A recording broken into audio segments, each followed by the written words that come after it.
Welcome. This is Pastor Andy Stacy with Grace Redeemer Bible Church, and I'm here today with Dr. Mark Musser. Welcome, Dr. Musser.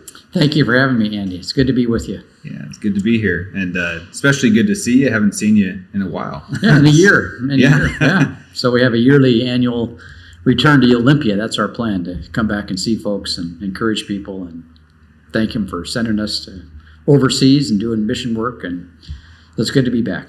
Yeah, well, it's good to have you. It's good to get over to the farm and throw a little bit of hay. Yeah, so that too. It's the haying season. That all has to be taken care of too. And I'm a small town farm boy. Grew up here in Olympia, Washington, and my dad and grandfather gave us a farm and a lot of trouble, a lot of work, but it taught me a lot of things. Taught me how to, my dad especially, how to relate to people, common people, in a way that probably is unique to some extent. So I'm able to, I learned how to do that in a way that's good. I think Dad had Judeo-Christian values, and that helped us on the mission field. And he probably didn't know where it came from, but people just kind of lived that way in the old days. And responsibility, hard work, those are values that he held, and he taught his family.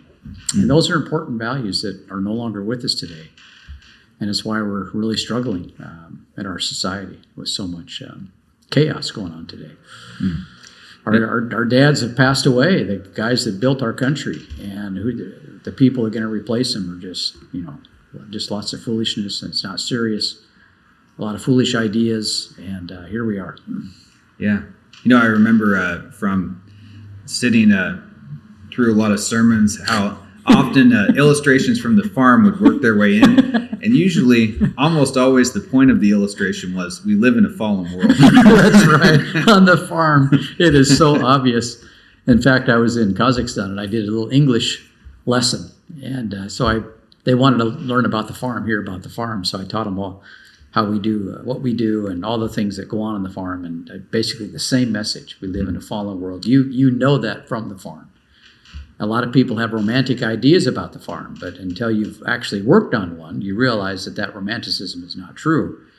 And a lot of our problems we have today in our world today is because people, they want to go back to the Garden of Eden, which they deny existed. Mm-hmm. And then they want to use politics and lawyers and taxes and regulations to get us there. And of course, it never happens, and everybody's disappointed. Then they dig down deeper to pull us there, and it just gets worse and worse. And if you had grown up on the farm, you'd realize that nature is really not all that kind. It's actually it's a very difficult life to live close to nature. And the closer you do get to nature, the more unforgiving she becomes. And we have forgotten that. And now when you live in a world where our political cult, what I call the green cult, is dominating our lives, where nature is the most important facet of all of our lives, and we're being forced to make sacrifices for some natural God that, which, why do they even believe in this? They don't believe in the real God, and so now they want to foist in upon us this Mother Nature God, whoever that is, or Gaia being very popular, and of course that controls the weather and all the propaganda connected to that. It's a serious problem, and living according to nature and her laws is really not the plan of God. We live in a very fallen world, and without God, He's up there somewhere, right? And then all you have without God is the minutia, the minuscule details of life. And of course, the science has developed many things where they see all of the microbiological things that are going on at the microscopic level, and it's amazing. But without a divine perspective, that microscopic parts per million will control your life. Mm-hmm. So now we see this with regard to whether it's carbon, whether it's any kind of bacteria, whatever it may be, or even the COVID. The parts per million dominate our lives today because everybody's focused on, this world, and that's it. And the freedom comes from God. Yeah. I think that they're drawing the wrong conclusion where originally scientists were Christians, and what they should take out of these things that they're learning is there's someone that's designed these things. Where would you say, for you personally, when did you first start to become familiar with divine design, that there's someone that made all this? Well, I grew up, my grandma and grandfather were Christians, really on both sides. Grandma Isham especially was more of the vocal side of it. Grandma Musser, she was more quiet. Grandpa Musser probably did not become a believer till late, in his life. Grandpa Easter was a believer all of his life, but he kind of drifted. But he came back, but he wasn't as vocal, but he still was a believer. He used to go sing, gospel songs, different churches back in North Dakota, where he was from. And they came out during the war because he was from Sweden, his family was. So he could speak Swedish, and he spoke. They put him to work at the Fort Lewis watching the German soldiers so he could talk to them.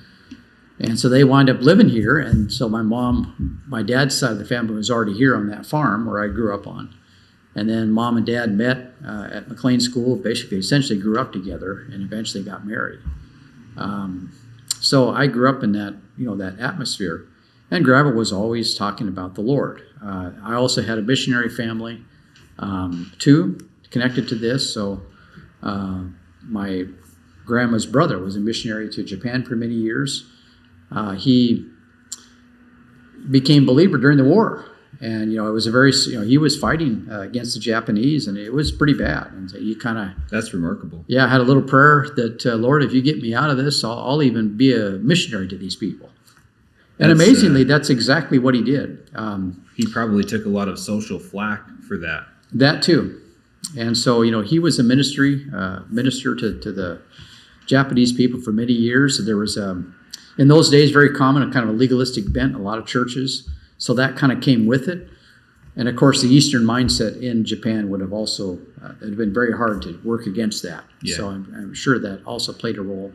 So you have these interplays of, the Lord, Christianity, the Bible. You've got this legalism going on. I grew up in that atmosphere. But I really didn't become a believer until probably the Lutheran Church. Mm-hmm. So, I had, Pentecostal influences as well. My Uncle David would talk to me. Some things were good and some things were, strange. I knew as a kid there was something strange about this, but, that's another story.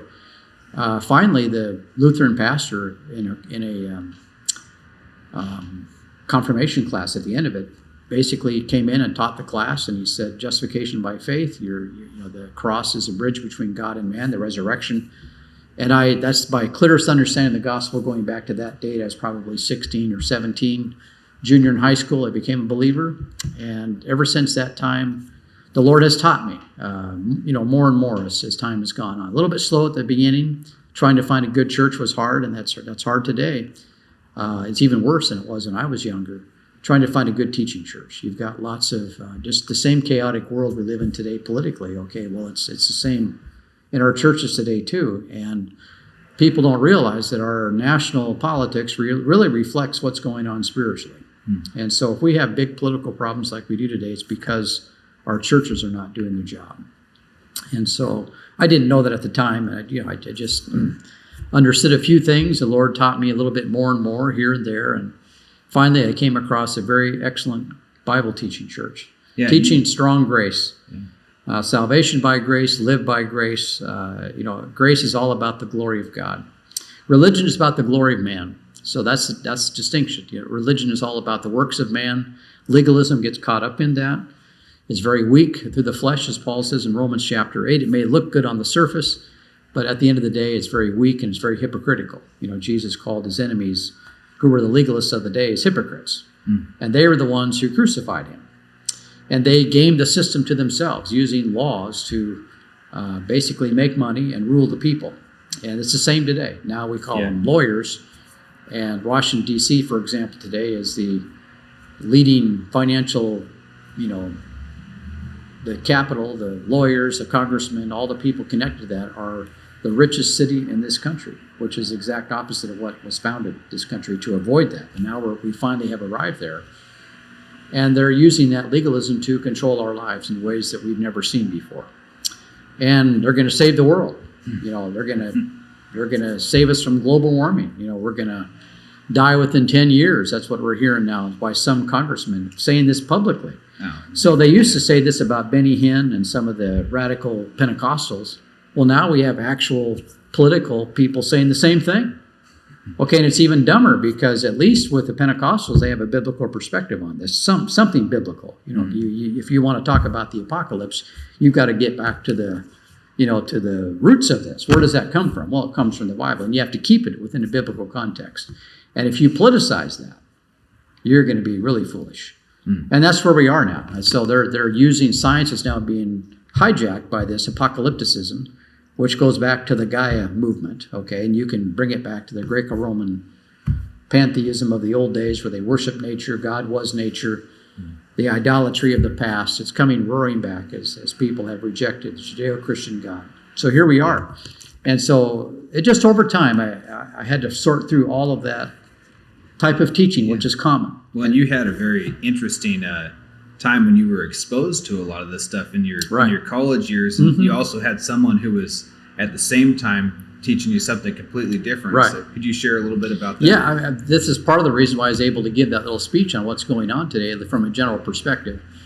I went to Evergreen State College back in 1985 to 89, and I just went there because it was local. Okay, it was close. Get my degree.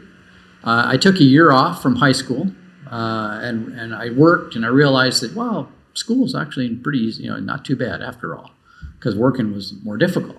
So I got a little wiser. So decided to go to school, and Dad allowed me to live at home. I worked on the farm, and so I was able to, keep the bills low. Back then, I think I paid $1,500 a year for books and all the classes. That was back 85 to 89. Yeah. So it got maybe a little bit more expensive, but nothing serious, really. So first year, Evergreen State College is like they integrate all the credits into one course. So what they're doing, they're teaching holism. See, there's no God out there that separates us from nature. It's all within the context of what we know today. It's like a form of monism, holism. The world we live in is only dominated by what we know and understand and can see, touch, and feel. And they have mystified that a little bit. So you got a little bit of mysticism connected to that.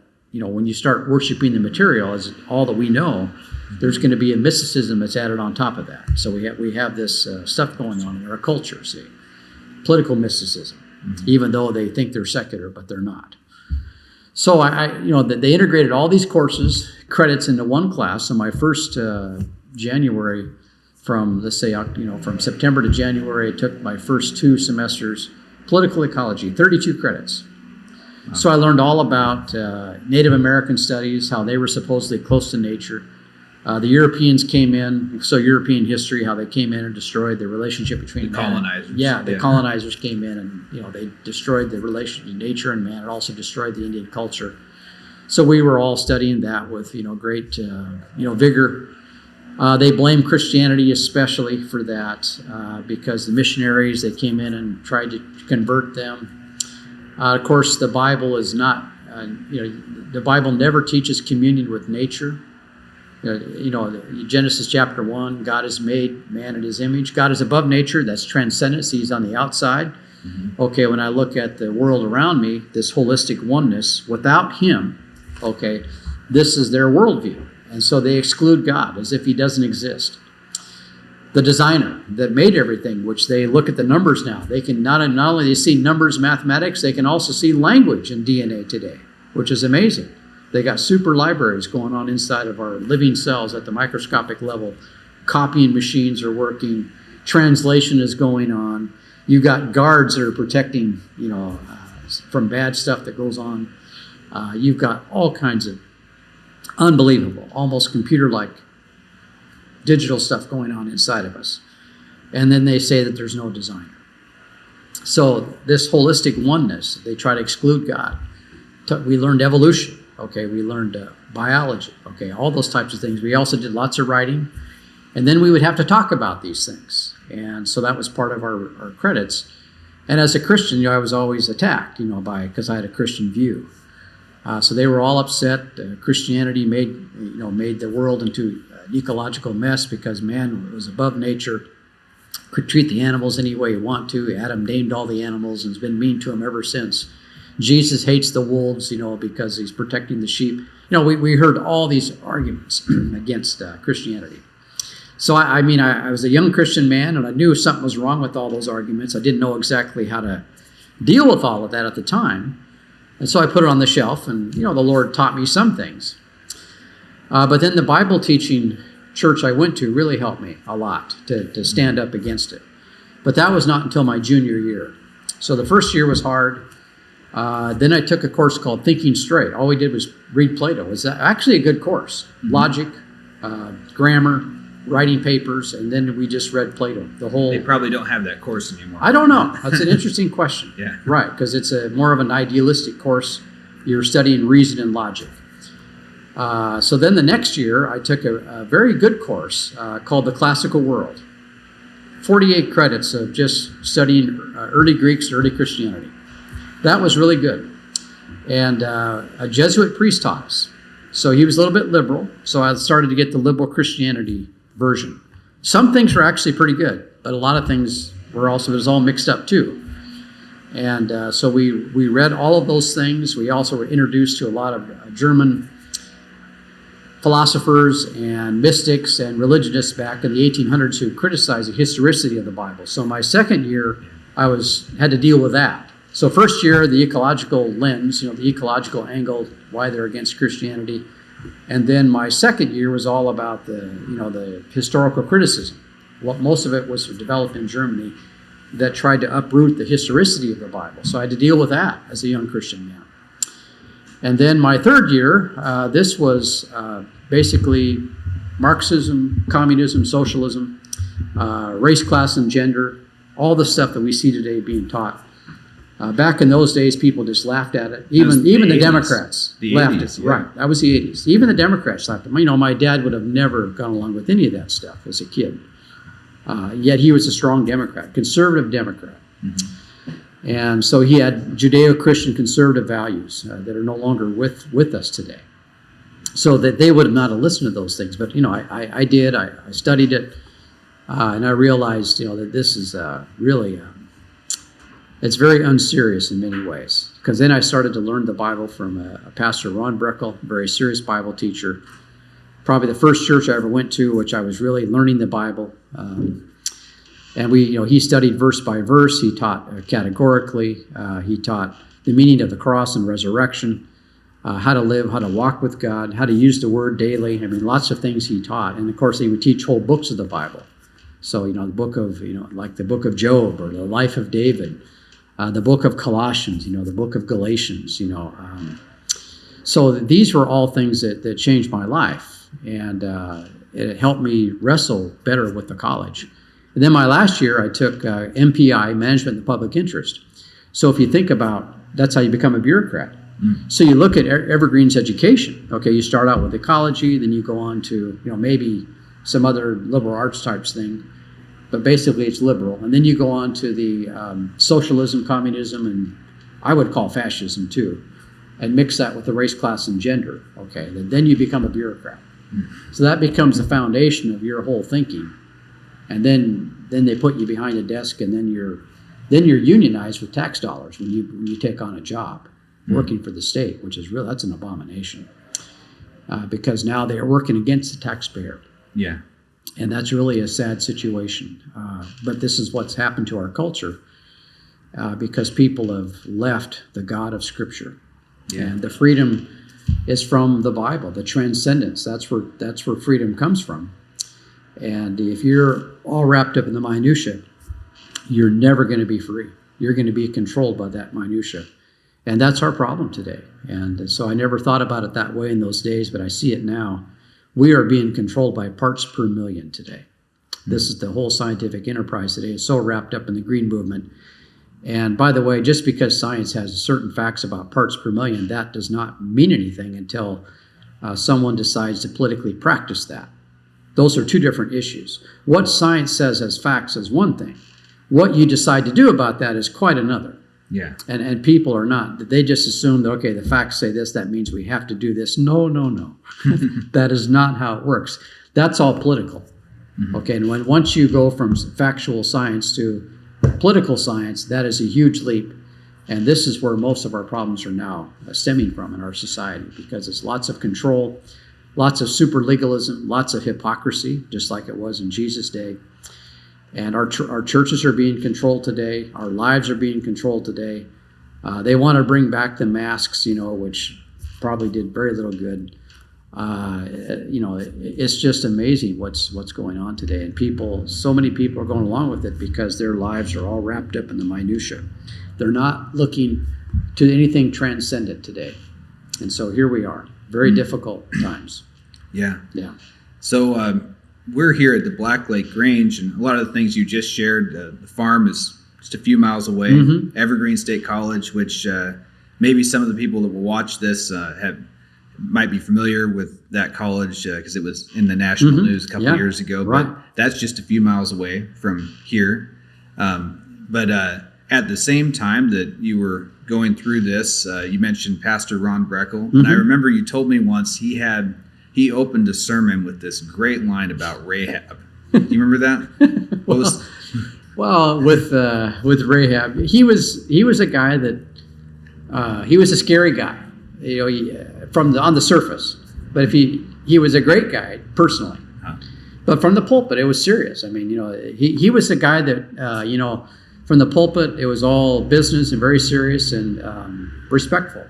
But personally, he was a very personable person. At least to me. I mean, I never had any problem with him. So, but he would open up, for example, even talking about me when I go into the ministry. This was my opening. I told him I wanted to go to the ministry. He had taught me so well. I wanted to go to seminary. Mm-hmm.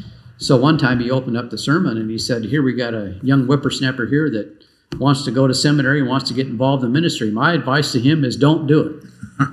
Wow. It's nothing but grief. From the pulpit. Yeah, from the pulpit. That was his advice. And so that prepared me actually for life. So I've never been shocked by what I've seen going on in churches. And a lot of seminaries are not training guys to teach people to be ready for life. He taught the Bible in such a way that was historically based, and you see all the problems in the Bible. There's a realism there that we're missing in our churches because we're not getting back to the Bible. And that realism can be brought up to date, what's going on today. He taught it in such a realistic manner that it prepared me for the difficulties of ministry. And that was just one example. But he always had the one-liners. He would start up like a sermon, like he said, Rahab, one of the things that is always a problem. We try to teach salvation by grace. You're saved by the death and resurrection of Christ on the cross. He paid the penalty for our sins. It's by what he did for us, not what we can do. Yeah.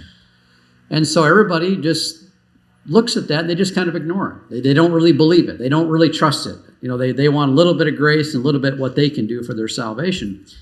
So you've got passages like in James 2, where it says you're justified by works. And, they were and of course, James talks about faith a little bit in that passage too. And so we got this justification by faith and works. And so we got Paul saying you're justified by grace alone, faith alone, apart from works. And you have James talking about faith with works. And so what happens with a lot of circles is they just James just kind of wins the argument. Yeah. Okay. It's sort of like a default position. Yeah. We know how it really is. Yeah, exactly. Paul is, a little bit radical, but, we understand that James is the guy we go with. And so I've seen this not only here in America, but everywhere in the mission field. It's the same thing. Okay. Oh, yeah. James always wins the argument. And if you want to be a serious missionary, you've got to work against that. You've got to get people thinking, first of all, justification by faith without works. That's how you're saved. Secondly, James is talking to believers. They're already saved. He doesn't doubt their salvation. He's talking about, let's put your faith into practice daily. Yeah. That's a different question. That's what James is talking about. Yeah. And so, Ron Breckel knows all this, and so he opened up his service, and he said, Rahab was a prostitute who was justified by works when she lied. Great opening line. So this is how he opened up his sermon, and he's going to explain it so that we don't have, all these concerns that some people may get when you hear the first shocking statement. But, there's something going on there. I'm sure he had their attention. Yeah, he had everybody's attention. And of course, Abraham is the hero of the faith, right? And that's the first illustration given. And that's from Genesis 22, by the way. When Abraham offered up his son Isaac on the altar, this is when Abraham was justified by faith and works. He did something which God accepted. And so that's justification by works. That's a different doctrine. Okay. Justification by faith apart from works is Genesis 15. Mm-hmm. And this is when Abraham could not boast before God. He trusted what God provided, his own promise about the coming seed promise, which is mentioned in Genesis 15, and that was his only basis for justification before God. Now, in Genesis 22, it's a different justification, and this is something which Abraham did in the presence of people.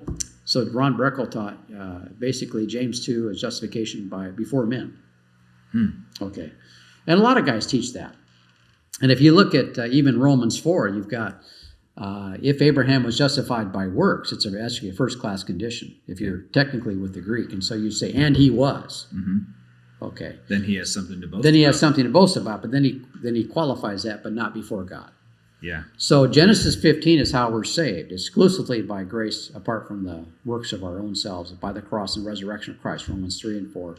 Later on, many years later, Abraham was justified by works, faith in works, when he offered up Isaac on the altar. Then he did something. Rahab the same.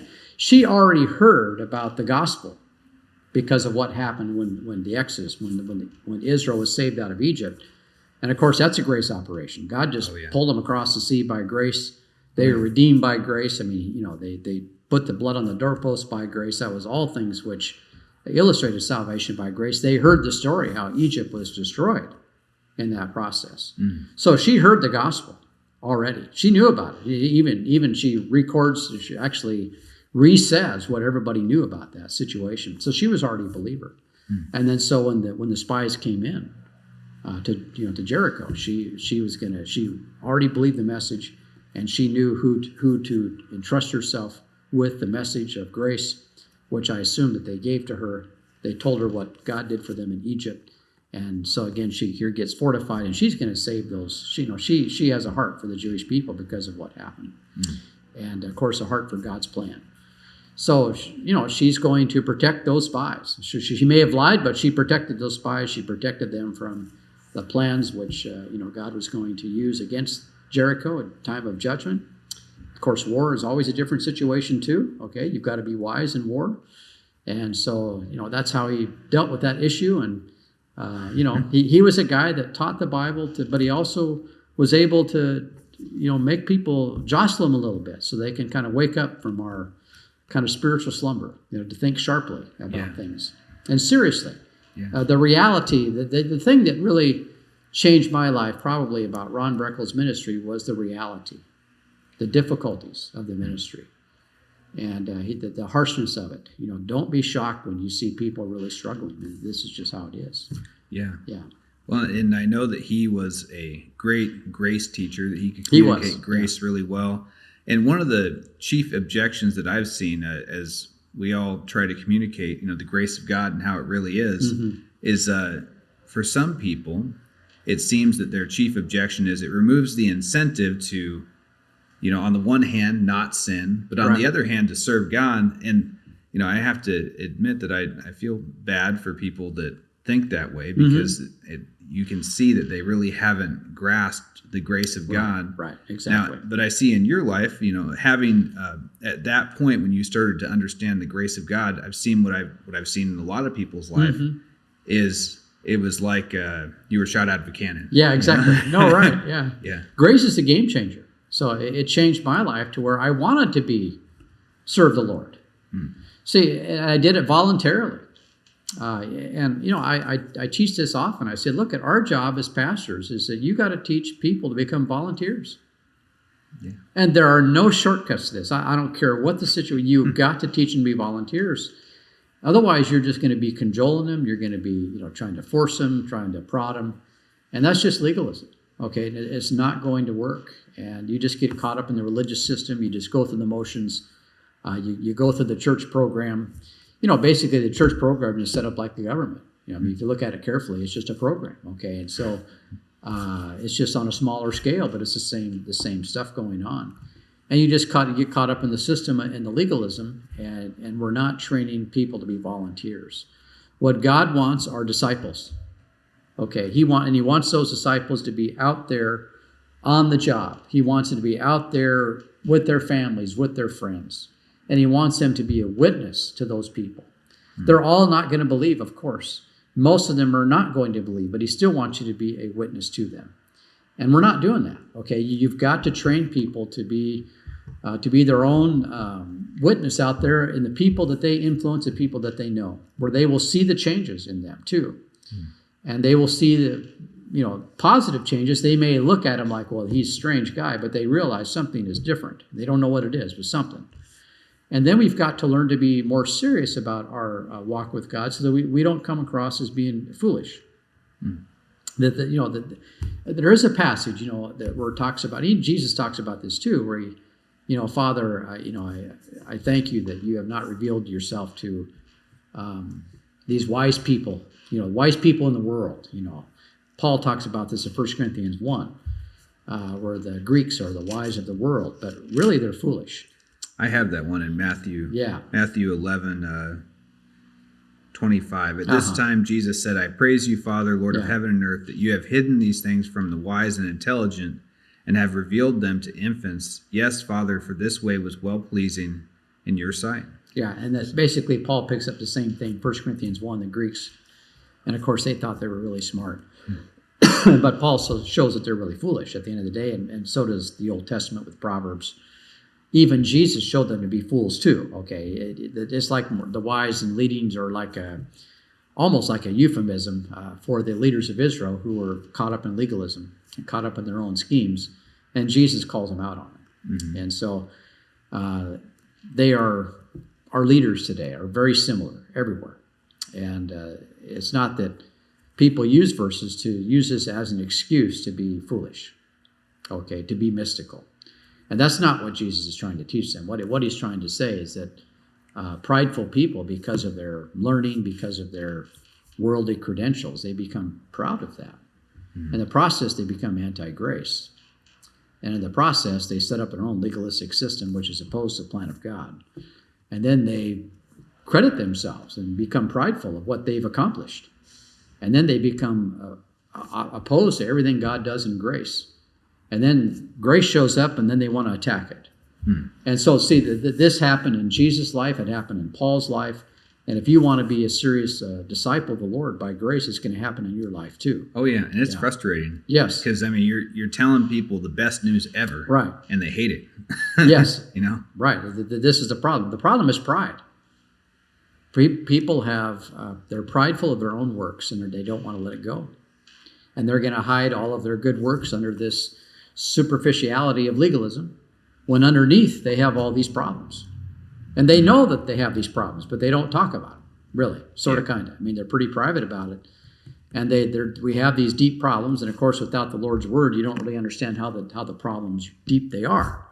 And the Word of God reveals the deepness of those problems. But, I've talked with lots of people. I have yet to meet anybody today that says that I'm perfect. Nobody. Okay. And so, once you admit that, we got problems. Okay, are you willing to really seriously sit down and think about what that really means?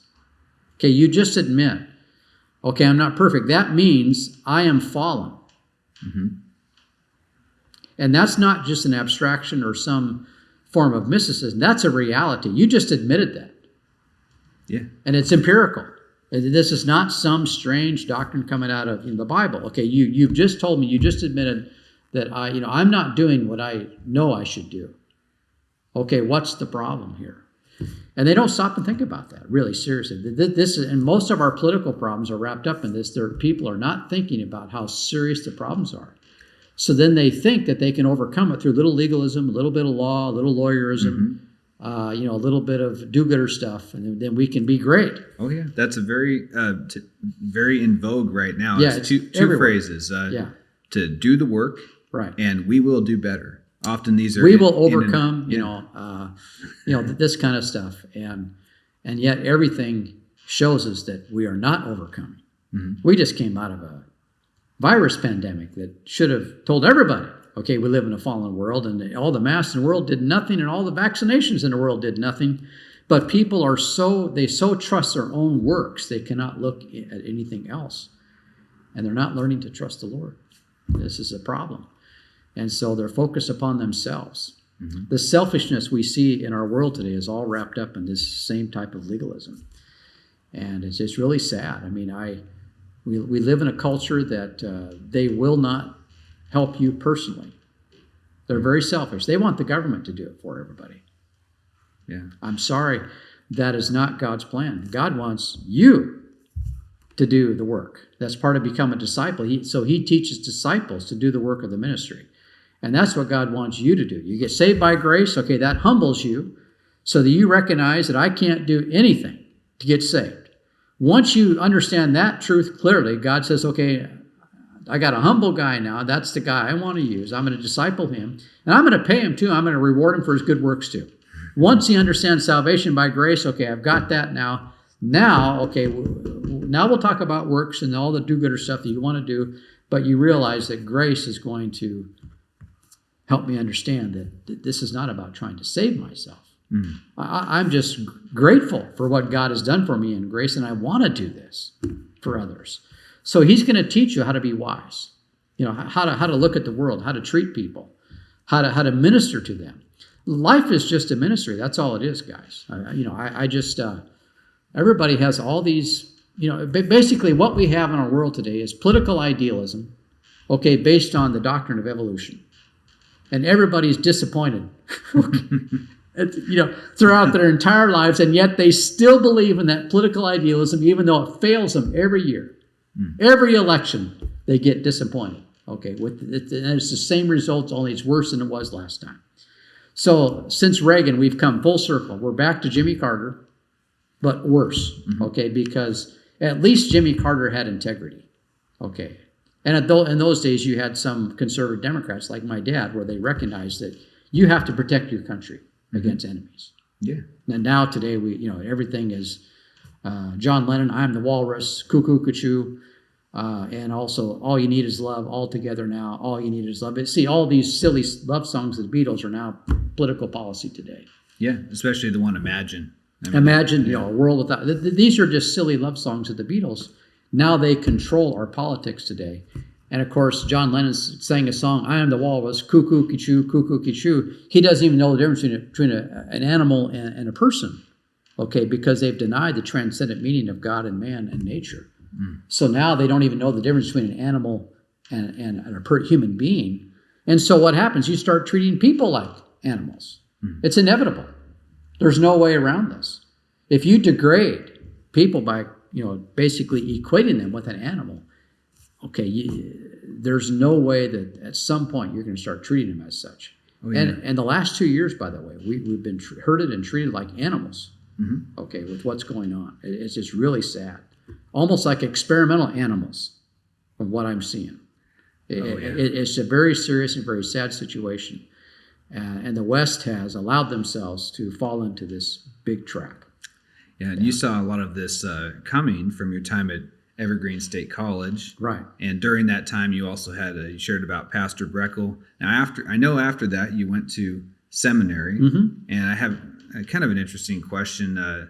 Something I was wondering is, do you think that Evergreen, they obviously specialized in these things that they taught you, the secular worldview. Right. Do you think that the seminary did as good a job teaching you the Bible as Evergreen did teaching you their secular worldview? No. Okay. Pastor Ron Breckel did a better job. God's plan is through the church. Okay, the local church is very important. Yes. And see, the local churches are not doing their job, okay? And so what happens, we put this onto the seminary. And I'm not saying we shouldn't go to seminary. We should have good schools, okay? We need to have good schools. A lot of men are not trained. It's just sad, but we need to have them. But the problem today is that so many seminaries are wrapped up in accreditation. And accreditation actually has ruined our seminaries, so we're not giving people a solid biblical foundation. You can look at the history of seminaries and illustrate this very easily. And so the secular courses are demanded, and this gets mixed in with the curriculum of the seminaries. And so your guys are not being exposed to the kind of Bible teaching that's necessary to prepare them for life. So in seminary, I had some good Bible teachers that I still appreciate. Dr. Laney especially. He was the Bible guy. So he did Old Testament, New Testament survey. And, I learned a lot from him. Dr. Dunham, now he was a hard-nosed 5-point Calvinist. But he taught me the book of Hebrews, gave me an excitement for the warning passages. He did not take the normal perseverance approach. He was a very strong dispensationalist. So he was very good on prophecy. I loved his discussions about prophecy. And so I loved Dr. Dunham's class. He was known as Dr. Death by the students. Okay, but no, he taught me a ton, and I gave me respect for God's word, and he was also a grace teacher too. So he was not into this what I call lordship salvation stuff that's so prevalent today, even though he was a 5-pointer. So seminary, I had some good teachers, and I could have taken some other courses. Bob Cook was there. I wished I could have taken some classes for him. It never happened. I did take Dr. Bashir's, and I took Dr. Rodmacher, and so this was good. Yeah. And I still remember Dr. Bashir's, a very humble guy, and he taught my first year theology, and there was a kid in class. I shouldn't call him a kid, but he was talking about James 2, and because it's everywhere. Yeah, so Dr. Bashir's was talking about salvation by grace, and so he raised his hand and he said, "Well, Dr. Bashir's, we know that you really can't separate from faith from works." That was how he introduced his question, and probably the best put down I've ever seen, coming from Dr. Bashir's, because he was so humble. He just said, "Well, we will." We will. Yeah, and it stopped the conversation, and I just one of the best, probably the best put down I've ever seen. It was done so humbly, and the guy had no response, and he was also a grace teacher. And, in those days it wasn't as lordshipy as it is now. The lordship stuff really kind of got going. MacArthur and his stuff in the 80s started picking up steam. Yeah. And I just his theology is Bob Jones. I'm sorry, and I know Bob Jones did a lot of good things, but that his basic theology is Bob Jones, which tends toward the legalism, the perseverance of the saints, and yet his favorite Bible teacher in Biola later, when he went to seminary, was Feinberg. Feinberg was Charles Feinberg was a grace teacher. Yeah, and see, MacArthur never had those Dallas guys to teach him. He was basically raised by in Bible college, the Bob Jones people. And so he was never exposed to the kind of teachers that Pastor Breckel was exposed to. So when I listen to sermons from Pastor Breckel, and I listen to MacArthur, I'll take Breckel any day. Was he discipled by Colonel Thiem? Ron Well, Breckel? a little bit, but later on. That came later. Okay. Pastor Ron Breckel grew up under all of the, what you would call the classic Bible teachers from Dallas Seminary. Every basically teacher was a legend in his own time. So you go to one class, you got Dr. Ryrie. You go to another class, you got Dr. Unger. You go to another class, you got Dr. Pentecost. You go to another class, you got Dr. Hendrickson. The whole... Yeah. Those are still my textbooks. I know, exactly. Okay, and so that really showed up in his ministry. Yeah. Later on, Bob Thiem had a great ministry, especially in the 60s. And so he listened to Bob Thiem in those days too. And of course, he had a really super basic ministries, a basic course, where he would teach people the basics. And so that was something that also helped Ron Breckel's ministry tremendously. A lot of people don't know this. Back in the 50s, of course, a lot of people today are, sort of anti-Bob Thiem. I shouldn't say a lot, but a number of people. A lot of people, they don't even know who it is. But back in the earlier days, a lot of people don't realize is that when Billy Graham started out his ministry in the 50s, he had a choice between, which church is going to be my home base? Is it going to be Bob Thiem in Houston, or is it going to be Criswell in Dallas? By the way, Criswell is another teacher of Ron Breckel. He went to Criswell's church. Okay.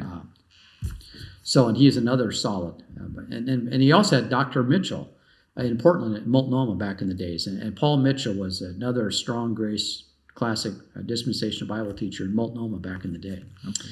So Billy Graham had a choice. Which church am I going to go with? Bob Thiem, Houston, or am I going to go with Criswell in Dallas? He finally went with Criswell in Dallas, but it was a hard decision. Bob Thiem and Billy Graham worked together to get what Baraka Bible Church going again. They took new leadership. Bob Thiem became the pastor. They worked together and did a big crusade in the Houston area, and it helped that church get back on track. And there's a very interesting history to Baraka Bible Church. So yes, Ron also benefited from his ministry, and so that's another aspect to that. Yeah. Well, so seminary, maybe not what it could have been, but some great teachers. There were still good teachers, Yeah. yes. I know, I'm grateful for that. Your book on Hebrews, I know, was probably influenced a lot by Dr. Dunham. Yes. Yeah. So we're all grateful for that. Yes. No, Yeah. he taught in class, and I really thought about that, and I probably have taken it in ways that he would not want to take. So he may, not want his name, messed up with mine, and I don't blame him if he doesn't, because I don't want that. But anyway, he said, look, in Hebrews, the warnings are not about perseverance connected to that, because he recognized that it's very clear, the text is clear that we're talking about believers. There's no question about this. Yeah. There's anybody denies this is fooling around with the text. Yeah. Okay, and so he said the issue at hand is sanctification. That's the problem. Mm-hmm. God's people are not being sanctified, and the book of Hebrews was written to try to get them back on track before it's too late. Yeah. Yeah. Wow. So from seminary, what happens next? Well, one thing that I want to share when I was at Evergreen State College, before I move on to that question, and before I went to seminary too. Yeah, I went to seminary 91 to 94. I was in Evergreen 85 to 89. So we took a course called Race, Class, and Gender, a very radical course. Mm-hmm. And basically how to summarize that, if anybody had a beef about something, we studied it, basically. And so, and if you look carefully, and then Ron Breckel was teaching this, okay, grace and thanksgiving go together. Mm-hmm. And most false doctrines that you see in the Bible start from an unthankful heart. Oh, the Exodus generation is a perfect example. Right. Yeah. What their major sin was not that they were, although they did that too, committing adultery per se. They were complainers. Yeah. Yeah. That was their major sin. And today, politics is nothing but complaining. Mm-hmm. People are ungrateful. Things that, from a biblical perspective, things could be a lot worse. Oh, yeah. And right now, for example, what's going on in Ukraine, that's just one example. That's terrible, yeah. And so even in the hardest day here in America, what you may think is really bad is idyllic compared to most places in the world. Especially historically. Yeah. I mean, we live like kings. It's amazing. Right. Yeah. And we have been blessed. And we've been blessed by grace, not by race. Yeah. Protestant Reformation taught salvation by grace. It separated church from politics eventually over time, and that led to many blessings that was able to where we could enjoy our freedoms even on a secular plane, which has never been true, very seldom in human history. Okay, so the spiritual blessings of freedom led to political freedoms. That's how it usually works, and we don't understand that. So the secular scientists are looking at, how did we become so progressive? And they were looking just at the minutia. They were without any reference to God. They were looking at what's going on today from a secular point of view. Under the sun. Under the sun. Yeah. Right. And Solomon talks about this. The guy who has his eyes on the ends of the earth is a fool. Mm-hmm. Okay, that's where we're at. So they looked at that, and they looked at, who's on top of this progressive? Oh, the white man. So evolution, basically, Darwin came up with this theory that he called it it's almost like the progressive, what was the name of the subtitle was like, of course, the origin of the species, something to do with the favored races. So he was trying to show how evolution has led to the favored races, the white man, on top of that totem pole. Evolutionary theory is steeped in racism. That's how it started. It's pretty racist. Okay, yeah. And even today, they're just hiding it. Mm-hmm. Okay, they're hiding it behind multiculturalism, behind multi-racism. The how you get rid of racism is what our country was trying to do. It's called multiculturalism.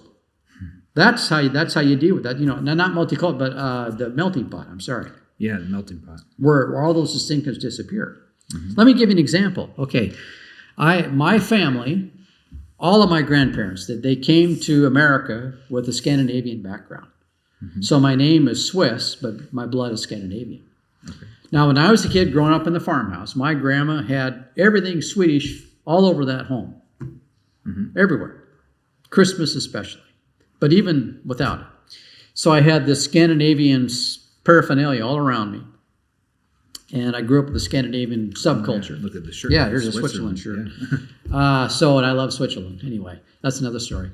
So we were given that house after they passed away. And after I looked around and took over the house, all that stuff was gone. We didn't put it back up. Yeah. The Scandinavian stuff is basically over. Yeah. So see, we're just Americans now. Okay. Yeah. And look, I know that there's problems in American history, and lots of bad things happen. We live in a fallen world. It's very unsurprising. But as I look at the maps, I'm looking at all the maps. We drove today for this last month. We drove all the way from Houston, Texas, to Tullahoman, Tennessee, all the way to Olympia, Washington. And I got to tell you something. Almost most of the names in America are Indian names. You think about that. Yeah. See, and by what I'm trying to get at is that they did not erase that history. They gave names. Many of them are still Indian names today. Yeah, especially here. Right, but it's everywhere. It's not just here. I've seen it in Nebraska. I saw it in Colorado. I saw it in Tennessee. Okay. Yeah. Wow. All those places. I didn't realize that. I just thought that was kind of a here thing, Well, I got to really thinking about it because I graduated in Houston, and from doctoral studies, and Wayne House, Dr. Wayne House, who basically is another legend in his own day, kind of like the old Dallas School of Teachers that used to be in Dallas Seminary. Oh yeah, prolific author. Oh, yeah. Amazing! Yeah. He showed me around the Houston area, and he took us, Karen, my wife, and I, and his wife. Took us to Sam Houston Museum. Yeah. That was an amazing museum. And I was just shocked. I mean, this guy was no wonder there's a city named after that guy. I had no idea who this man was. But he was actually adopted by the Cherokees. Oh. And a lot of people don't know that, of course, they have a Cherokee Bible.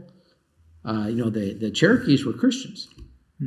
And sadly, because of the progressives of the time, and Andrew Jackson especially, they treated the Cherokee Indians really bad, and they should have allowed them their own property. I mean, we got the Cherokee Indians were a fully, what you want to say, assimilated tribe. Okay, and so Sam Houston lived with them, and he was adopted by him. He had an Indian wife as well for a time.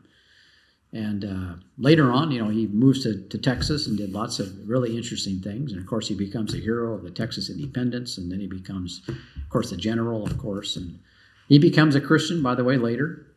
Interesting. He's baptized. We saw the church where he was baptized. And Baylor University was actually come out of that church where he was baptized. And that's, again, churches and universities went together.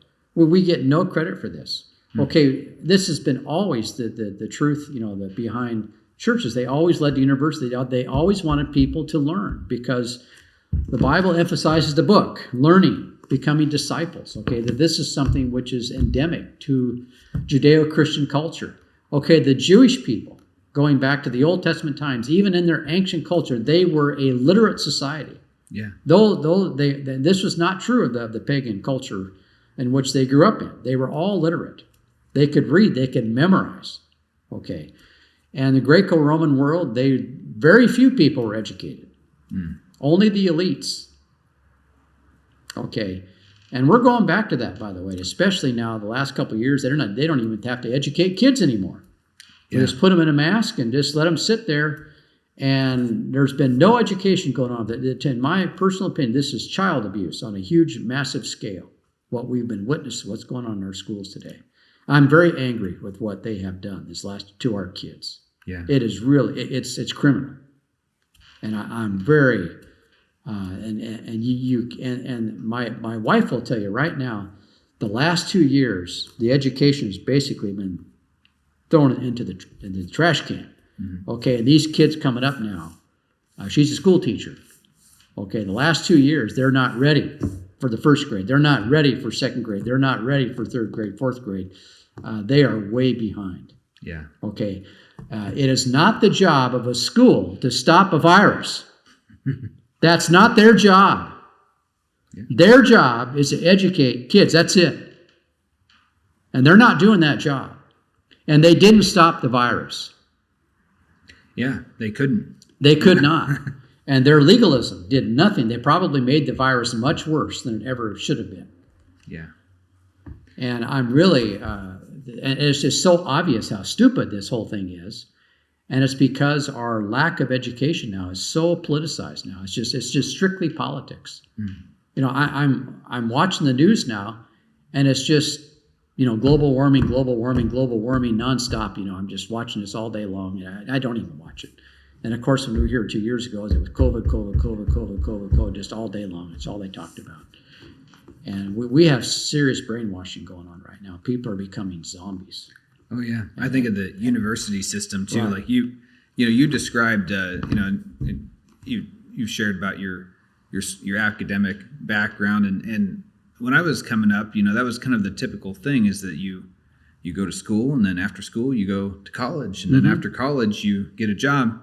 But as I'm bringing my kids up, I'm really eyeballing like the college system and thinking like, yeah, I don't know if I want them to go to college unless they have a very specific idea of what they want to do. Hard. You know, because they're not teaching them, you know, to think critically. No. They're teaching them to feel. Yeah. Don't think. And then the phone tells you where to go. Turn left, turn right. Yeah. That's it. There's the mechanical thinking. Yeah. I know. Yeah. No, it's universities, Judeo-Christian values. Okay, the pagans have taken over the academic institutions. We're like Daniel. Okay, now in the Babylonian education system. Yeah. And you know, Daniel, you know, really showed himself the wisdom of God. It was a tremendous testimony in those days. And we need to get back to people knowing their Bibles, practicing their Bibles, and doing the things that need to be done in order to be a light to the world in which we live in. This is not happening in our churches, and this is why things are collapsing. One thing I want to get back to, Evergreen, is that we're taking this race, class, gender study, and you know, we just fighting through all that stuff. And there was one of the professors was a radical teacher, even at Evergreen. Okay, so I'm going to a radical school already. Okay, and I'm listening to the most radical stuff you can imagine. Now it's just passé, it's normal stuff. And so this guy was stirring up protests at Evergreen State College. Kind of like the protests we had here a few years ago. Yeah. Okay, he was like an instigator, and he was one of our teachers. We had 3 teachers. And we were sitting outside. I had a different teacher, but you know, he was one of the guys, and he was just a radical trying to get students to be mad at the Evergreen State College. So they were doing riots and protests at the Evergreen State College at a school that's already radical. And we were sitting at lunch, and there was a Native American gal sitting right now. I really liked her, just a nice lady. And she was sitting right there, and she was talking to all of us. And she said, you know, I'm looking at all this stuff we're being taught at this school. And then I look over what's going on with that professor, right? And he was staging another riot during our lunch hour. We couldn't even enjoy our lunch hour because he was staging another riot. And she said, you know, the problem is with all this do-gooder stuff that we're doing is that we do that guy over there is going to be running it. Yeah. And when I heard that, I mean, I knew that was already true, okay, Yeah. because this is exactly what happens. But she had a lot of wisdom. She recognized that, okay, we do all this do-gooder stuff, but at the end of the day, Uncle Stalin shows up, Uncle Hitler shows up, Uncle Wolf shows up. And those are the guys that take advantage of the situation. Look at, liberty is the only way that we have to have any kind of function. If you have a whole society now against liberty, which we are, they attack liberty right and left. I don't care if it's religious, political, whatever. Everything has to be regulated. Everything is by a permission scheme. You know, the only thing that you have liberty today at is, you know, what kind of sex you want to be in abortion. You know, I mean, it's just, you know, everything else is regulated highly. Everything else is essentially verboten, except for that. What are you without liberty? A slave. A slave. Yeah. The choices are not great. And it goes back to our discussion about the lordship salvation stuff. Okay. You can either be a slave or you can be free. You got a choice. Most of human culture, most of human history, most of human religion most of human politics is basically a history of slavery. Yeah. That's all it's ever been, because we live in such a fallen world. Protestantism came in and gave blessings to the West that never existed before. So spiritual freedom, remember Martin Luther said, my conscience is free. And this was his big message. Mm-hmm. Justification by faith alone. Okay, and so he really led to many changes that led not only to spiritual freedom, but later to political freedom. Yeah. Now we're against the what you would call the political freedoms. Eventually you're going to get rid of the spiritual freedom. We're almost there now. Yeah. And you're going to basically collapse the whole house of cards, and you're not going to have freedom anymore. And so everybody's under a mask. People are very uncomfortable with freedom. Right. Unfortunately. The problem isn't with freedom, but they don't want the responsibilities of that freedom. Yeah. That's the problem. Mm-hmm. See, basically what people want, they want an easy, free life where the government does everything for them, the bureaucrat. Okay, and his whole worldview is race, class, gender, political ecology, and Marxism and socialism. And so those guys are running the show, okay, from the bureaucracies that are unionized. Whoever's president is going to either go along with it, which is what's going on now, or you try to fight it and it's not going to go too well. But then, of course, our previous president probably was not very wise in how to do that, because that's another story. The last guy that was able to deal with that in a way that was positive, as far as I'm concerned, was Ronald Reagan. And that's been a long time ago now. He was the last president to talk about freedom. George Bush talked about it, but only for the Iraqis, not for our own. He betrayed us at home and had idealism abroad, and that did not work. And Trump never even quoted any founding father I can ever remember. So what you have is a dumbing down of our society that started in church first, and then this is spread now to our culture, and now basically academics, politics, it's just all politics. Well, you made an interesting point about responsibility, and what I've seen is that people want to delegate that responsibility to someone, right. The government or whoever. But if you have a spiritual perspective, you understand that you can't really delegate your personal responsibility, not in the eyes of God. No. No. But people are lacking that perspective. Right. Yeah. Yeah. I mean, you see, freedom means I have a choice to be free. Okay. And look at you and I have been involved in ministry here, and it's hard. Okay, you have to be wise. Mm-hmm. Okay, when you're dealing with people and their problems, and you can't just give things to people. Yeah. Because that leads to it leads to irresponsibility. And then you teach people salvation by grace, but then you teach them discipleship after they get saved. See, because now you got responsibilities, not for salvation, but relative to your spiritual life. If you don't walk with God, there's going to be divine consequences, divine discipline. Mm-hmm. And that discipline God uses to straighten people up, see. But now what we do is that we set up these programs, these political systems, so that people will not be disciplined by God. Mm. And this kind of sort of keeps them, they can act any way they want to without consequences. And now we're seeing this all over our culture now. That Seattle is just becoming a trash heap. So is Portland. It's just today what we have is a trashy socialism. It's almost not even worthy of Marxism and fascism today.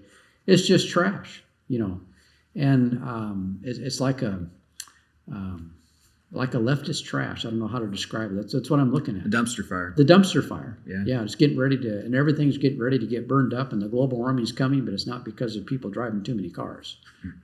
It's because of something else. It's because people are ignoring God, and that day may be sooner than we realize. I don't know. The signs right now are not good that I'm seeing. Yeah. You got to teach people to be responsible. And that requires discipleship. It also requires freedom of choice. Yeah. So see, God gave Adam and Eve freedom. Think about this. They had a choice to obey God or not. Mm-hmm. And he did not take away their responsibility of choice. God gave them freedom. By the way, that freedom was dangerous, right? Think about it. Oh, very. Yep. But he still gave it to them, okay? Because a robot is, what's the point?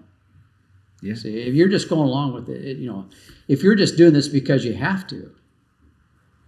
That's just a machine. Right, it's just a machine. That's not a human. No, it's not a human. Yeah, I mean, that's And- part of being made in the image of God. Right, and people don't think we are human beings, and so now basically we are just a machine, and of course we're just going to be controlled by a machine because in the parts per million, the mathematics is going to be used to control. This is part of the problem with numbers in science. And what I like to see now with science, which they're not going to do, okay, mathematics is just one small portion of the science. That was the old mechanistic sciences, all based on math, which is very obvious in nature. Mm-hmm. Now the biological sciences are seeing intelligence at work deep inside the cell. Yeah. Okay, you see, and that intelligence is using the math.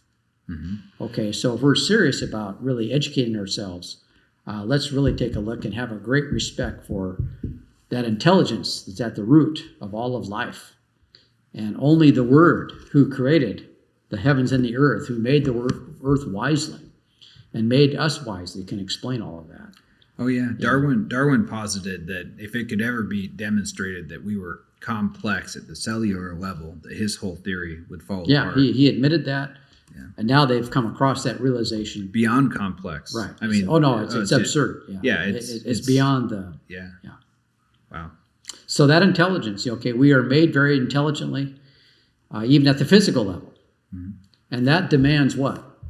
A designer. A designer, but also demands wisdom for you to practice, to live in this world that he designed to be. He made you to be wise, made you wisely.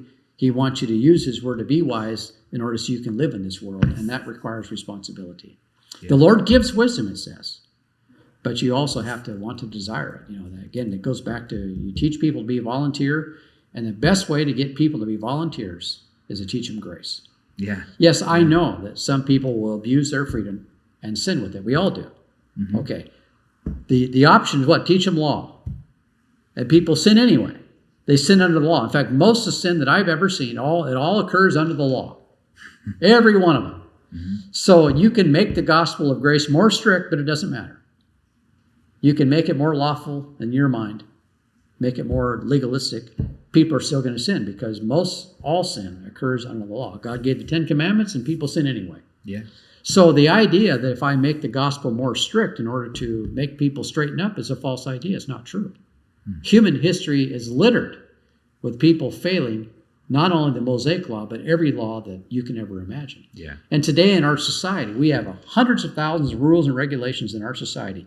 We could just retire the legislature of the state of Washington forever, and also the Congress in Washington, D.C., and we would still have 200,000 laws left to regulate us all. Why do we need them to do anything more? I don't understand. 200,000. I mean, my gosh, there's so many laws, they don't even know what they are. Yeah. So why even have these people? They're not necessary. Mm-hmm. And then, of course, the bureaucracies are controlling that, see. Mm-hmm. Well, that's really where a lot of things are happening. Right. Yeah. Yeah. You know, I was in St. Petersburg here 3 years ago before the coronavirus. That was our last vacation. And we went to St. Petersburg, and it's a beautiful place. It's unbelievable. And I'm looking at all the different, the Tsar's homes, palaces. They're unbelievable, super. These huge homes, and then you see all the artwork. So you got these super rich Tsars. Okay, they've littered all of their walls of these huge houses with, I shouldn't say littered, but all these super paintings from the past. That would be really expensive. So if you get rich, what happens? You kind of become an artsy guy. You start to, you have time for that. So you put all these beautiful pictures on the wall, and so there's just nothing but artwork everywhere. On the bottom floor was all of the ancient Greek artistry, the statues, all the basically idols, all the things of the past, and they were all in very good condition. And 6 months before that, we were in Greece. And all of the parts, the statues and the body parts that they had in the Greek museum were all broken. So the Tsars from Russia bought the ones, or they took them somehow, whatever happened, the good ones, and they had them in their own home. Whereas the Greek culture, the society, the nation had all the leftover broken ones. I thought that was very interesting. That is interesting. So anyway, it's a super place. You just get the picture of what's happening here. And then I walked into Tsar Nicholas's library.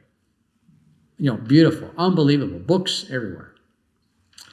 And so I wanted to, I love libraries. I love books, because of my belief in the Bible. That's why I love books.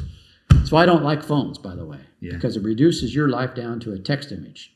The text, small text, a couple of sentences, and then words, and then images. Mm-hmm. The Bible talks about don't worship the images. We're almost at the point through the phones are worshiping images today, and there's no content there. Yeah. And so this super technology is being used to dumb down people on a massive scale. That's why they've gotten away with this coronavirus scheme. Mm-hmm. And now they're going to go back to the green cult, which they've been trying to get implemented now for about 30, 40 years. Yeah. Well, and on the back end of a lot of that stuff, people's news sources are very streamlined with a certain narrative.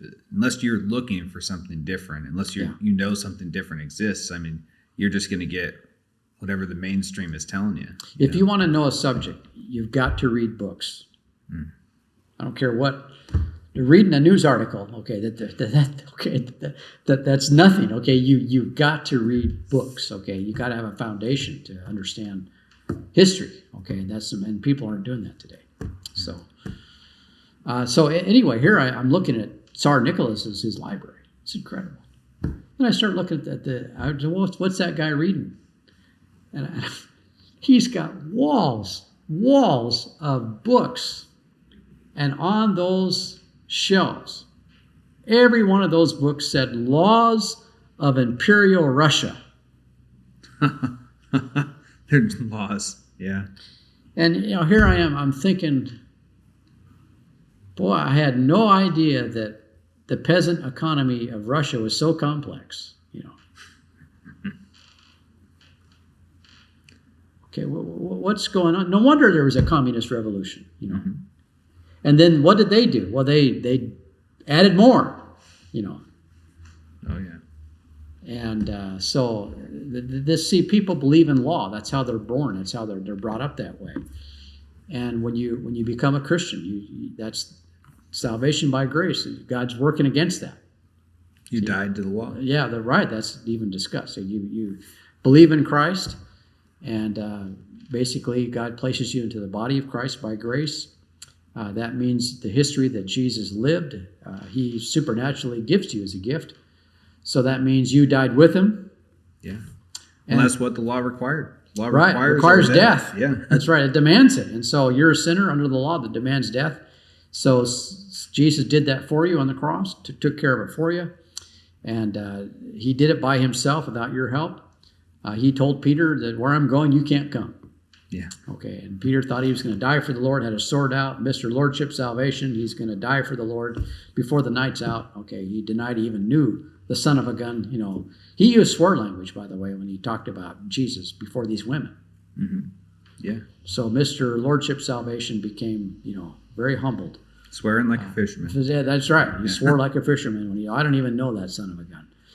So he had to learn grace, and the cross is the best way to teach people grace. And so I emphasize the cross and resurrection. That's the best tool to really help people understand why salvation by grace is so necessary. Because the only thing that is possible, for salvation is someone has to pay the penalty for sin. Okay, we've got all these people talking about social justice today. And they're calling everybody under the sun a racist, just for existing, basically, just for making a living, especially if you're a capitalist, well, that means you're a racist. Now, I heard all this stuff in the past at Evergreen. If you're a capitalist, you're a racist, basically. Listen to that kind of stuff, and it's just silly. It's not serious. Anybody that believes that he's very foolish. He's not studied much of anything when it gets down to anything serious. So, they're just labels, and they're slapping a very superficial view of the world. And you have to look at things much more seriously. And we live in a fallen world. Okay, why is there racism? Okay, let's forget the political discussion. Okay, we got racism. Why is it there? Because capitalism exists. Well, no, it has to be deeper than that. Capitalism has only been around for a couple centuries, as at least the classic view of capitalism, anyway. Mm-hmm. So we had racism before capitalism, so I think we need to get deeper into the question, well, what's going on here? And of course, ultimately, you got to go back to Tower of Babel, in which all of the countries were divided, and we got different cultures against each other, okay. So what's going on there? And of course, they're not willing to talk about that. Racism is a deep problem, okay, and it's rooted in the structures of the human being. It's rooted in the structures of creation, the structures of history, and because the world is very fallen, okay, and it's not just racism. The problem's even deeper than that. The problem is called sin. Yeah. And just like we talked about this earlier, everybody admits that even the most simple things, I can't do them. I struggle doing what's right. I know what's right to do, and I can't do it. Paul describes this process in Romans 7, even as a believer. And if a believer is struggling with that, what about the unbeliever? Okay. And so we all admit we're not perfect. We're fallen. And so the only way to solve this crisis, someone's going to have to serve justice. Who's that going to be? No one's done it yet, except for one person. The Lord Jesus Christ served justice at the cross. That's the only place in human time, human history, and this is a geographical place too, a historical fact, basically even a physical reality. He died on that cross and paid that penalty for sin. And he did it eternally for everybody. He also endured the judgment of God during the process. And only that allows you to take up the baton of social justice. Until you're required to understand what that really means and take up the baton of justice, okay? Because this is what God wants, and so He wants people to talk about the justice of the cross. And once you start doing that, that teaches humility. And once you start teaching humility, okay, you're not going to call somebody a racist just because they're a capitalist, and among many other things, okay, or a homophobe, whatever that is. With all the stuff, they're just labels, okay? They're just calling names, and they're in control of the language today, really sadly, and they're not using language to teach. They're using language to dumb things down, to politicize and take over. It's all about control. And now, today, we don't even know the difference between a boy and a girl. Yeah. And if you don't know that, how are you going to balance your checkbook? Well, we're not, right? I mean, just look at what's going on. Trillions of dollars of debt, especially since Obama became president. I mean, George Bush started it because he betrayed many things of our Judeo-Christian culture values, and the point of being responsible with your money. Okay, the last president that talked about that, complained about the debt, was Ronald Reagan. No one else has said nothing since that time. Not even Trump said nothing about the debt, and he piled it on, especially with with this coronavirus. Well, it seems like they get in there and they want to make a name for themselves, and reducing the debt doesn't really make a name for. No, it doesn't. It doesn't help your cause, because you're not going to, you're not going to support some cause that you want. Okay, that a lot of people want in order to. They think that's going to save them from something. But right now, every country in the world today is on super debt. Super debt. That tells you the world's fallen. Oh, yeah. Okay, and if you amalgamate all the debts together, okay, it's going to even be far worse than anything you've got going on now. Okay, you sort of individualize it, maybe you've got a chance to survive it. But if you now amalgamate this into one corporate whole, the debt is going to be shot the moon. Okay, and even that alone, the economic is a reflection of the fact we live in a political, we live in a fallen world, and politics is not able to handle that. Okay, so they admit we're fallen just by saying, I admit I don't do I don't do everything right, right there. But even they want to save the world. Okay, right there they are admitting we live in a fallen world. So start having conversations with people to make them face up to that reality. Okay, the world's fallen. Look around. From any perspective. I don't care if it's psychological, economically, politically, religiously. You can really talk serious. The world is fallen. Look at, I've read some, my doctorate, I've read some of the best philosophers supposedly over the centuries. Immanuel Kant, a super intellect. He talked about radical evil. Okay. He called it radical evil, okay, talking about the world, okay, and he was supposed to be an empirical guy, So that means evil is empirical. I don't care what you're... Oh, yeah. Yeah. It's very obvious. Even, anyone should be able to recognize that. And the best descriptions I've seen of the fallen world that I've ever read up to this date are from David Hume, outside of the Bible. Mm-hmm. This is from David Hume. And he was supposed to be Mr. Empiricist. And talking about experience in science. He describes the human condition perfectly. Okay, and so, you can really, I think, have a much more success with people, help them realize why the cross and resurrection is so necessary, without which there are no answers to this side of the grave. Yeah. And telling people the world's going to end in 10 years and we got to stop driving our cars, that this is lunacy, okay, that this is not going to save the world. That's all you got. It's just laying down on the battlefield. Right, it's just silly. Yeah, laying down on the battlefield. Just, we're not going to make it, so we're going to give up now. Yeah, that doesn't work. Well, anyway, let's go back to, we were at seminary, after seminary. After seminary, we when I was in seminary, we learned all about the former Soviet Union collapsed. Mm-hmm. Okay, why did it collapse? Because it was a socialist house of cards. Mm-hmm. Okay, and the only reason why they were even above water is because they were selling oil. Right now, it's really sad. Thanks to the green cult, okay, we are paying Russia to bomb Ukraine right now. Yeah. And then the hippies are sending economic sanctions to Russia in order to try to slow them down. It's doing nothing. It's hurting the Russian economy, the person, the regular people. So they get mad and it pushes them into the hands of Putin. Yeah. Well, we're here trying to destroy our own oil production here, right, so that we can buy it from a variety of. The only choice is which evil dictator. Yeah, to buy exactly. It from, it's the dumbest stuff I've ever seen. And then when people don't even talk about it, and it's just so sad. It's so obvious. I mean, anybody with a third grader, of course, we don't teach them anymore, so that's why nobody knows anything.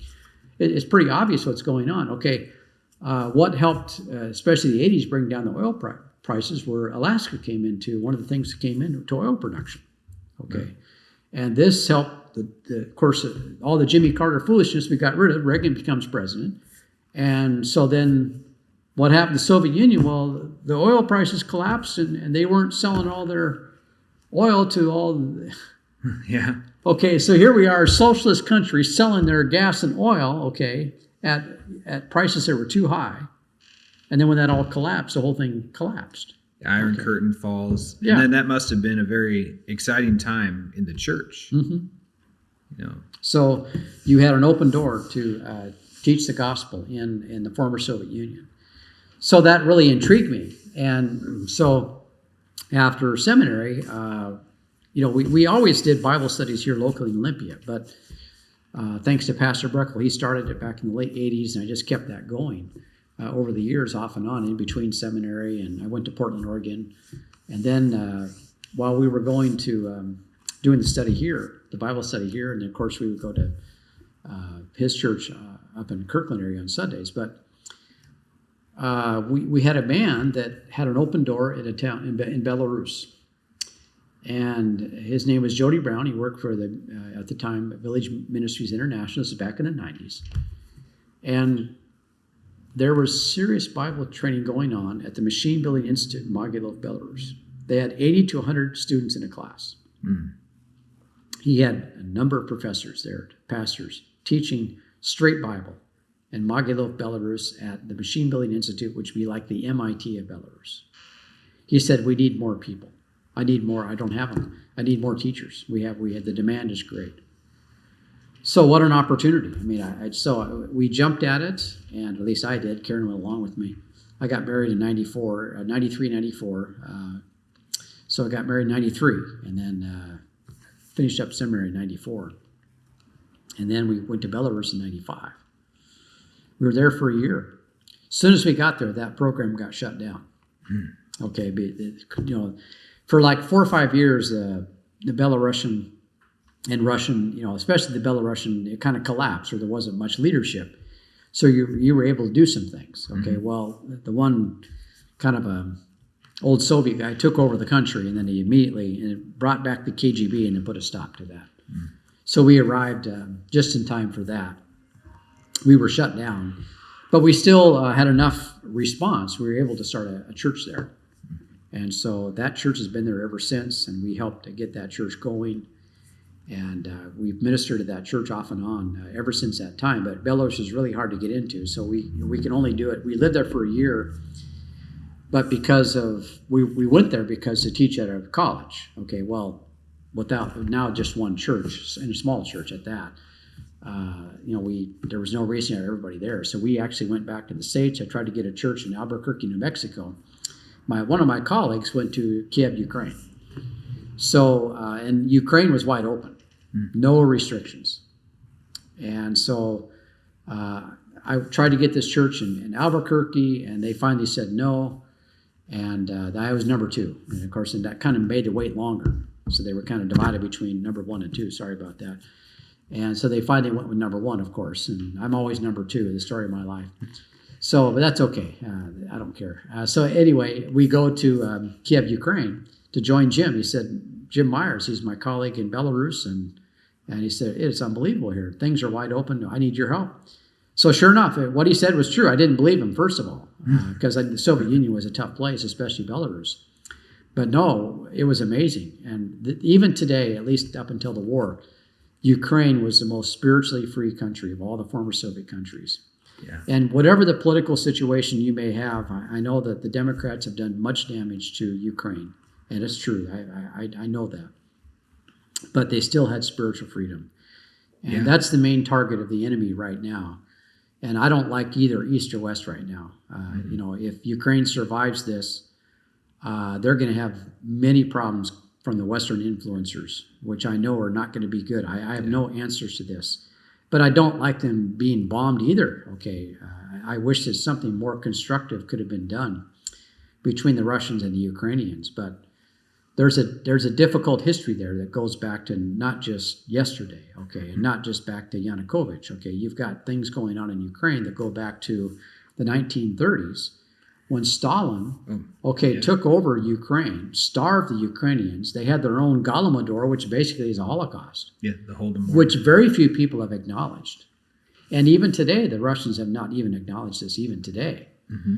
And so Ukraine it's like a Jewish person, from their perspective, that the Holocaust has not ever been acknowledged as a part of our history. Wow. The Armenians had the same problem with their genocide in World War I. The Armenian genocide, yeah. So then you have the Holodomor in Ukraine. 5 million people died, starved to death. Okay. So it's unsurprising, that when the Nazis came in, that Ukraine was happy at the beginning until they realized the Nazis were going to do the same to them too. Yeah. So then they realized, oh boy, this is really bad. So then the Nazis came in and punished the Ukrainians. And then after the Nazis fell back, the Russians came back in, the Soviets, and then they punished Ukrainians again for collaborating, with the Nazis, which is, again, unsurprising. And so this history is very deep. And it goes back to some serious consequences back to the 20th century. And you're not going to solve that, as long as that is unacknowledged. Yeah. I went there with you twice. And I remember what led up to that is I was going to Grace School of Theology, and they had a mentorship program. Yeah. And one of my mentors was Charlie Bing, and he put in a prayer request with me. He just asked me to pray that God would raise up some people to go on some of these trips that he was going on. Right. And so, there's a bit of an implicit request there. Yeah, sure. Yeah. But so I'm praying about this, and of course I asked. You would help him. You'd be one of his helpers. Yeah, and I thought a good thing to do would be to ask my pastor about this, which was you. Right. And I think I told you at the time I was kind of leaning toward doing it, going on one of these trips. Didn't know where yet, but it was going to maybe India. And I think your response was, "That sounds great. You can come to Ukraine with me too." And I was like, I'm praying about this huge decision, so and now I'm going to do it twice. So. But I was very impressed when I got to Ukraine because my whole when you travel it's totally different. Yeah, and here it just seems like it's so often very hard ground. Yeah. And when I got to Ukraine, I couldn't believe how receptive people were. Right. It was just like night and day. Yeah, I know. Amazing. So this is what's under attack. And we were in Ukraine for 6 years, had a super time with Jim and Phyllis. Myers. And then we came back here, started the church here. So, those Bible studies eventually led to fruit, so that we helped establish that church here. And we established with Jim and Phyllis a church in Ukraine and a Bible college there too. And then I would go to Ukraine like 2-3 times a year to teach a lot of courses. So Jim and I have done most of the teaching since that time. Of course, Jim has done the most. But I still kept the contacts. I still kept ministering there throughout all those years. And then, of course, you joined us through a DM too. Yeah. And Brett Nasworth, I came across his ministry. That was sort of a missing piece with what needed to be. We need to get our graduates from our Bible college doing ministry. And I realized that could be a useful tool to really help us get that going. Yeah. And so we started to use that, and we put our graduates to work, and we started to develop these Bible workshops all over Ukraine. And our graduates, they would come to the college and go back home to different places of Ukraine. And so I just started calling them up, and especially those that were most faithful. There was others that were faithful, but I didn't know them as well because I didn't live there. Well, and that's what we would do. Yeah. When by the time I started going with you, I think you'd been doing it long before then. Yeah.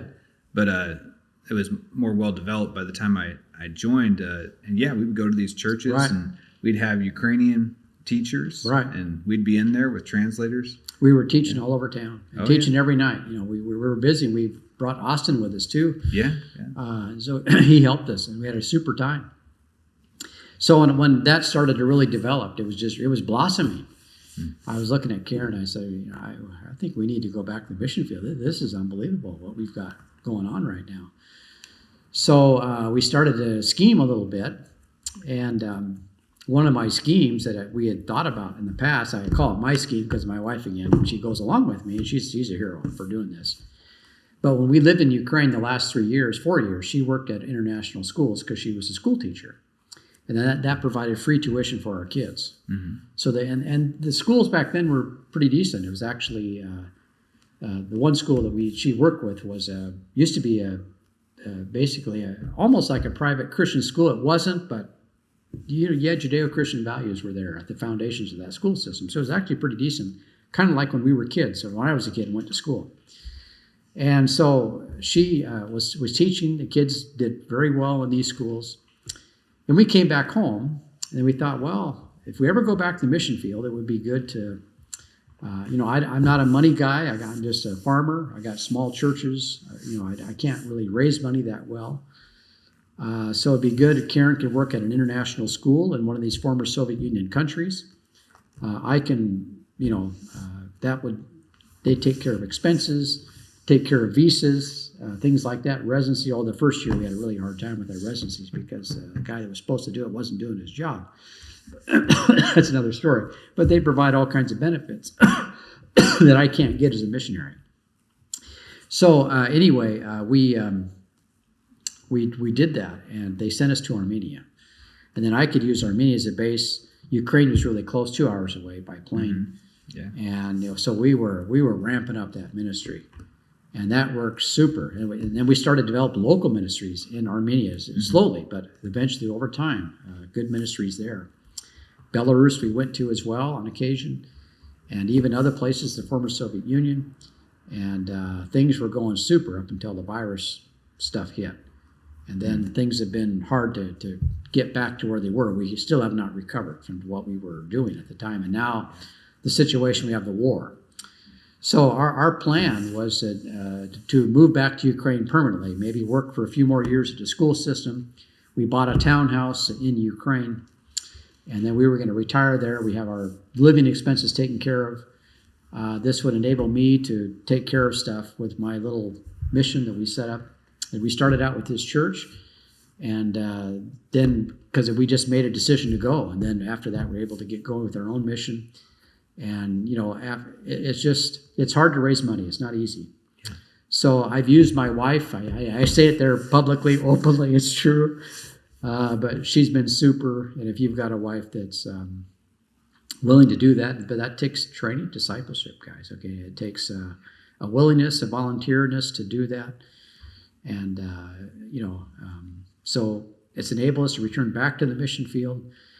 And we were going to go back to Ukraine. So we were 3 years in Armenia, Then they sent us to Kazakhstan because the virus chaos, which we didn't really want to do, but that we didn't have no choice, so we went there. And then we were going to retire in Ukraine this year and move there permanently. Yeah. And but that didn't. It's not going to happen now. So we put her name back into the hat, and so next year they're going to send us to Belarus, and hopefully we can encourage people there that we've known from the past, and we think it's going to be a good ministry. We hope so. But the war situation is very delicate, okay? And, I'm not going to be a war protester there, okay? And I'm not anyway, because I'm not real happy with either side. I'm very scared for Ukraine. They're going to lose everything, not just from the Russians, but also from the West. There's really no good side here. And I want Ukraine to be its own country for its own people. Mm-hmm. That's what I really want. But I don't think that's going to happen. In between the bear and the beast from right, Daniel chapter and 7. I've told people, look at the beast is coming from the West. Yeah. And there's a reason why Russia is fighting right now. They probably don't understand the depths of the problem. They're fighting against these antichrist type of, and they have their own antichrist type features too. Don't get this idea that they're a good group of people sticking up for Christian culture. I mean that's a very naive view of what's going on. Yeah. In Russia right now. It's really sad. I have no answers to it. We have friends on any and all sides of this war. Yeah. And I've never been so sad in all my life this last year. And so we're going to return back to Belarus, and we'll do our best. There's a potential problem with us. I don't think so, but there could be. So we need prayers, and just a little bit about our own history and what's going on in this little church, Grace and Revival Church, over the years, and what we've done as missionaries in the former Soviet Union and the Evergreen State College. I went to Western Seminary, and the dean of the school looked at my what do you call it, like the transcript from Evergreen State College. He said, I've never seen anything like this before. But he accepted it because it was accredited. Yeah. And I just joked with him, and we laughed, and he was a good guy. Yeah. And so then he kind of said, well, how'd you survive that school? Well, Pastor Ron Breckel taught me Bible. Yeah. The Bible is what's going to see us through. Yeah. And churches need to get back. This is revival. Yeah.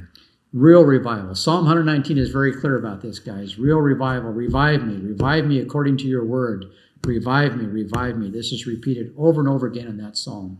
If you want real revival in your churches, you've got to get back to the Word of God, because God's Word reflects His person, His life, His character, His plan, His will, His reasoning, His love, all the things that we need. And we need to get back to the Word in order to get people back on track. Yeah. You were speaking about prayer a few moments ago, and these chalkboards, what we generally do here for our prayer meetings now on Sunday nights is we write up on the chalkboard, right. Everyone, and of course your name, both your names are always up there. Thank you. But at the same time that we do that, we'll often read an email from you, and I just couldn't believe, thinking back, when you were in Armenia, there was war. With Azerbaijan, which we were following very closely. I know. And then, that's another sad situation. Yeah, and then you go up to Kazakhstan, and on one of the breaks, when you're over in, I believe, Ukraine, or you were on a trip, there was a big protest there, and I thought, wow, how fortunate that they weren't there. And then you came back there from Ukraine, and right about that time is when the big war broke out. And it was just, so we do pray for you, and we think of you. Those prayers have been answered. And it's just... admire what you're doing and the courage to do it, and hope that God raises up more people from among us to do similar. We need that, and prayers again for Belarus now. So that they'll allow us in the country. I'm not going to be a troublemaker to them, so it shouldn't be a problem. But these days anything can be. So yeah.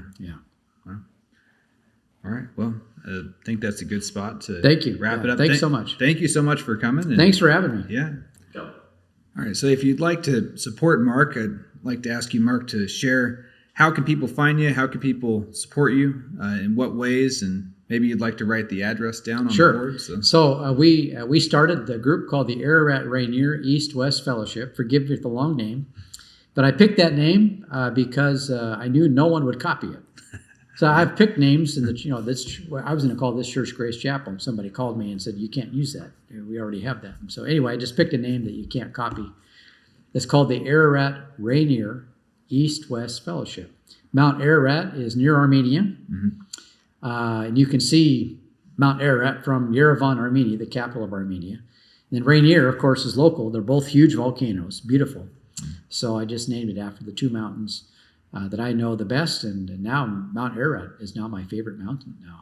Wow, it's an amazing mountain. So the Ararat Rainier East-West Fellowship. And that's located in Spokane.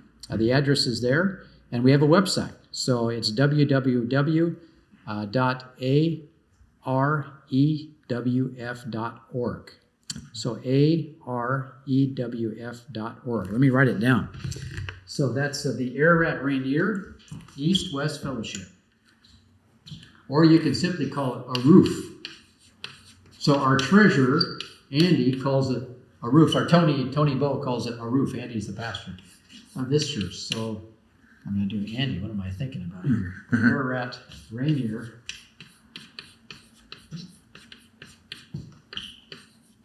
East-West Fellowship.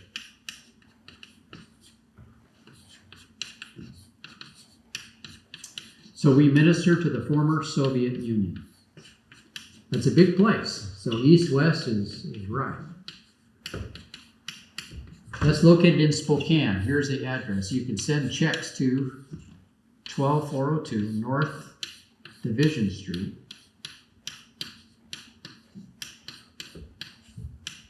And the box is 110. It's at a UPS store. And that's Spokane, Washington.